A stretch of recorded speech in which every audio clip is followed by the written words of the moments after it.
लोकसभा चुनाव में जहां एक तरफ एनडीए गठबंधन ने अपनी ताकत दिखाई तो इंडिया गठबंधन ने जयंत चौधरी जैसे बड़े नेता से हाथ धोया और जयंत चौधरी एनडीए के खाते में चले गए।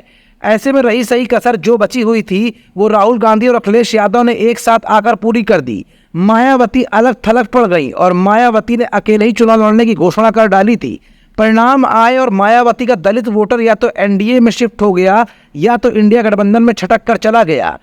सबसे बड़ी बात यह रही कि नगीना से नवनियुक्त सांसद चंद्रशेखर आजाद की पार्टी आजाद समाज पार्टी में भी दलित वोटर्स का ध्रुवीकरण हुआ। ऐसे में लगातार आरक्षण के मामले को लेकर मायावती एक के बाद एक बयान सोशल मीडिया प्लेटफॉर्म पर जारी कर रही हैं।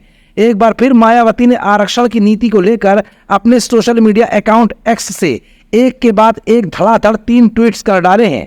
ये ट्वीट्स क्या बयां कर रहे हैं और केंद्र सरकार से लेकर प्रदेश सरकारों तक की मंशा के अलावा कांग्रेस पर भी प्रश्न चिन्ह लगा रहे हैं। ये सब कुछ आज की इस रिपोर्ट में हम आपको दिखाएंगे भी और बताएंगे भी। सबसे पहले आपके स्क्रीन पर चल रहे मायावती का पहला ट्वीट पढ़िए। मायावती लिखती है कि कांग्रेस और श्री राहुल गांधी की SC ST OBC आरक्षण नीति स्पष्ट नहीं बल्कि दोगली और छलकपट से भरी हुई है।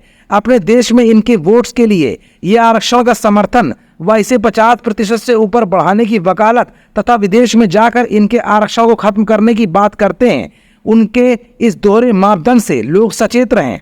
अपने दूसरे ट्वीट में माया ने केंद्र की पूर्ववर्ती कांग्रेस सरकार को भी हिलाया है। दूसरे ट्वीट में मायावती ने लिखा और ये भी कहा कि ये सच है कि केंद्र में इनकी सरकार ने OBC आरक्षण संबंधी मंडल कमीशन रिपोर्ट लागू नहीं की थी। साथ ही BSP के संघर्ष SC ST के पदोन्नति में आरक्षण को प्रभावी बनाने के लिए संसद में लाए गए संविधान संशोधन बिल को भी कांग्रेस ने पास नहीं होने दिया, जो अभी तक लंबित पड़ा हुआ है।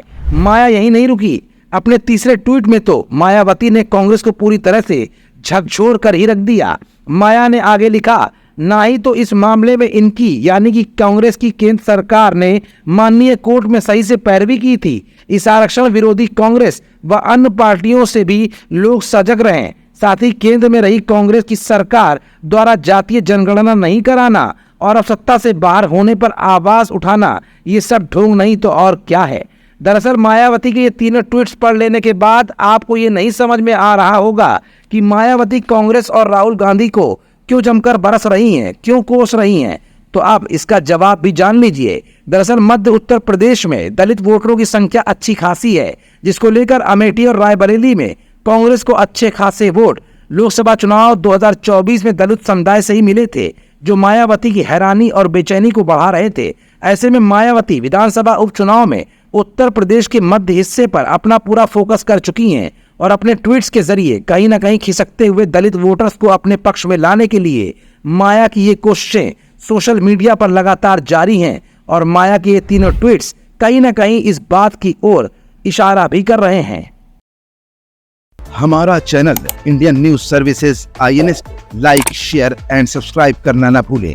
बेल आइकन पर बटन दबाएं और देखें लेटेस्ट खबरें INS पर। INS, हर भारतीय की आवाज।